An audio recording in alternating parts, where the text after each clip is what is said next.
writing this down. Your quiz is Thursday. The next time you see us is your quiz, because tomorrow you have MSTAT. So this is your last day in class before the quiz. So remember, tomorrow 6 hour, you're not going to 6 hour, you're going to the media center for MSTAT. Right. Okay. And I'll leave a note on the door so that, well, I mean, your 6 hour teacher. Right. Huh. You're going to have a different classroom to go to, and it's going to be on the door. Yeah. I don't know what it is yet. It might be K-Walk. But I'm not sure. All right, let's go through it. I'm going to give you all the right answers. Okay. Let's walk through some of the easier non-math ones together. I'm going to skip the warm-up because we're going to do plenty of that on the back page. So, all right, let's start with the first couple. Okay. I'm going to ask you guys. I want you guys to tell me, and I'll tell you if you're wrong or right. Okay. Sorry, in sugar water, what is the solvent, first of all, and then what is the solute? Okay. Water is solvent. Water is a solvent. So What? nice. Okay, that's what we're dissolving our solute in. Okay, then what's the solute? Sugar. Sugar. Nice. Sugar is our solute. Cool. All right, second one. Very similar to the first one. In Kool-Aid, what is the solvent and what is the solute? Solvent's water again. It is water again. Okay. It is an aqueous solution. All right, and your solute is what? Kool-Aid next. Yeah, whatever the heck is in the Kool-Aid mix. Mostly sugar and food coloring. Cool.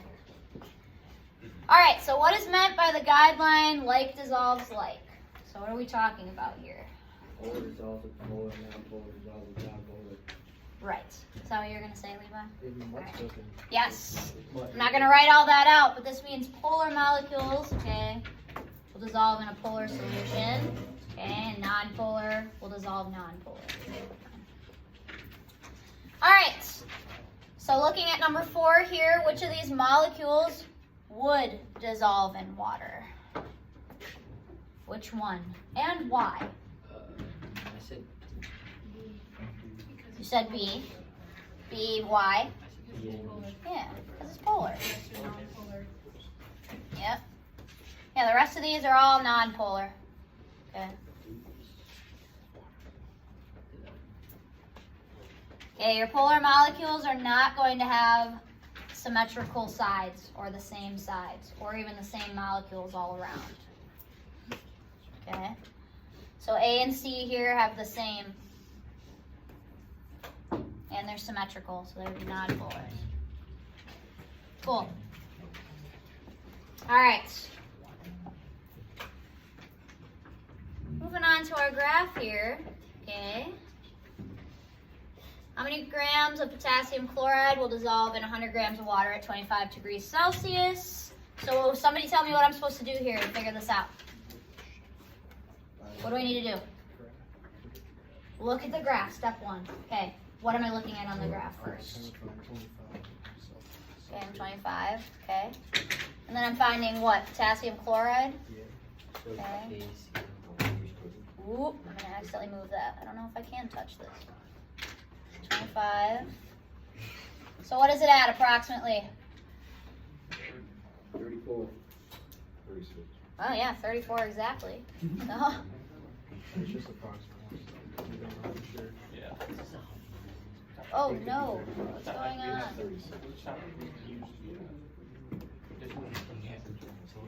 Hold on. Oh, there we go. Yeah. 34 grams, approximately. All right, how many grams of, oh my gosh, what is PB off the top of my head? What is PB? Lead. Lead. Okay. How many grams of lead nitrate will dissolve in 200 grams of water at 45 degrees Celsius? 160 what? 4 grams. 160. Okay.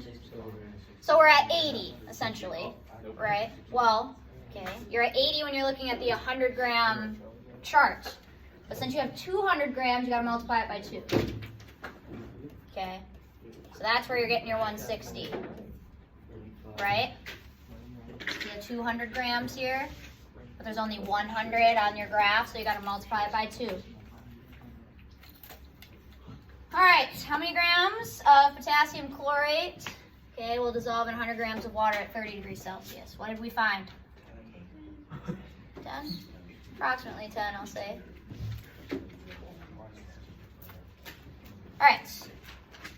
All right, if you added 50 grams of sodium chloride to 100 grams of water at 60 degrees Celsius, would the solution be saturated, unsaturated, or supersaturated? And why? Okay, supersaturated. So we're like really above that line. Okay? So that's why it would be supersaturated. There's too much solute in your solution. Okay. All right, number 10. What do we got? So for number 1, what did we put for the definition of solution? Which letter? You tell me. E. E. Okay. Homogeneous mixture of 2 or more substances in a single physical state. A. Nice. For number 2, you put A? I did, personally. Personally. That would be right. Okay, what about number 3? C. I said F. Oh wait, you put A for which one? Number 2. Oh, number 2? Oh, that is this one. No. Oh, Capable of being dissolved. my teacher told me the wrong answer. Your teacher told you the wrong answer? It's law. No. What? So something that's capable of being dissolved is what would be soluble. Okay? No, a solute is C. So substance that is dissolved in the solution. They're right next to each other. So it goes E, C, okay? 3 for solvent is F, so substance that does the dissolving in your solution. Okay, F. 4 is soluble, okay, A. Number 5 is insoluble, which is D. So this is incapable of being dissolved. Oh, and then number 6 is B. Solution with water as the solvent. Now it's pretty straightforward. Does everybody have these? The graph and number 10. They're all correct? Yep. Okay, cool. Let's move on to the fun stuff. I know that you don't think that it's actually fun. I like it though, so. Okay. Past 2 days I've been walking around and I watch people get tripped up about what they actually need to be solving for. So, in number 11, we're starting with calculating the molarity of the solution. Okay. If there are 400 grams of magnesium oxide added to 2 liters of water. Okay. So what you have here is your initial grams. Okay. And then your liters. Oh no, I hate that it does that. So what do you need here to plug in to your molarity equation? Moles, yes. So with that, you have to calculate moles, okay? You have your liters, but you need to calculate moles. So this is where you would do your little chart here, okay? You put your 400 grams magnesium oxide at the top, and then 1 mole also at the top, because this is what we're solving for is moles. Okay, what do I need at the bottom?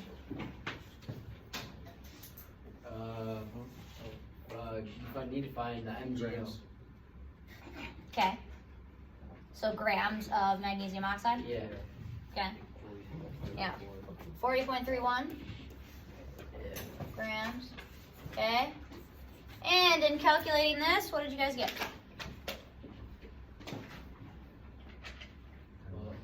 10 point something. 10 point something? We rounded just to 10. Okay. We rounded to 40, so. you guys can- Oh, you rounded this to 40? That's fine. Yeah. So they'll vary. My answer with the exact was 9.9 moles. But that's fine. Okay, so now you have your moles and now you have your liters. So now you can solve for molarity. So that would be 9.9 over what? 2. And I got 4.95 molar.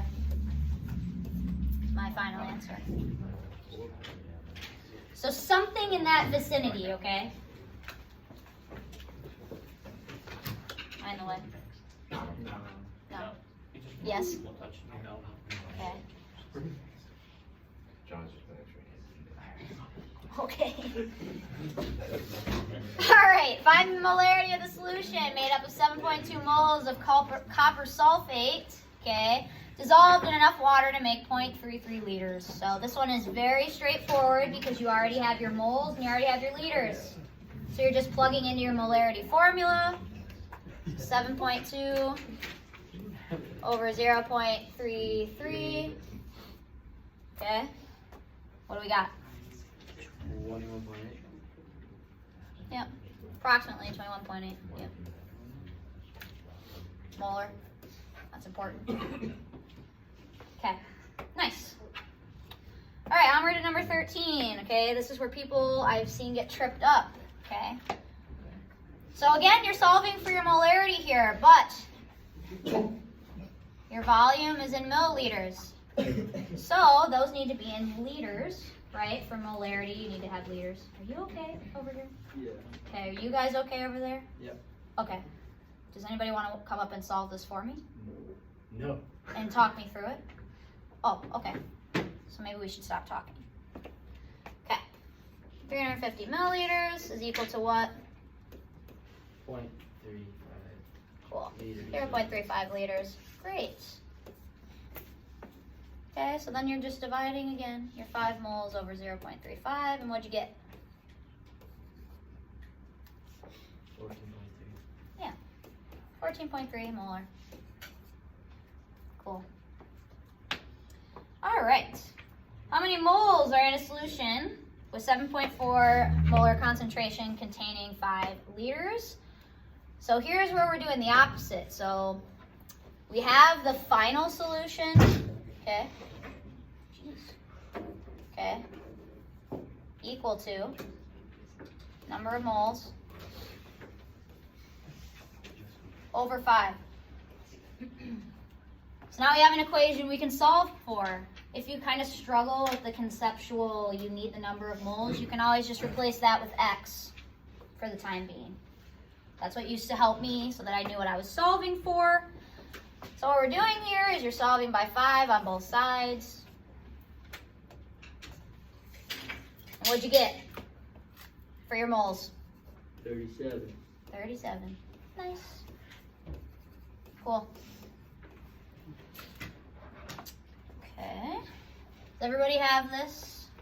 So if I erase it, it's okay? I'm going to take that as a yes. Yeah, we're good.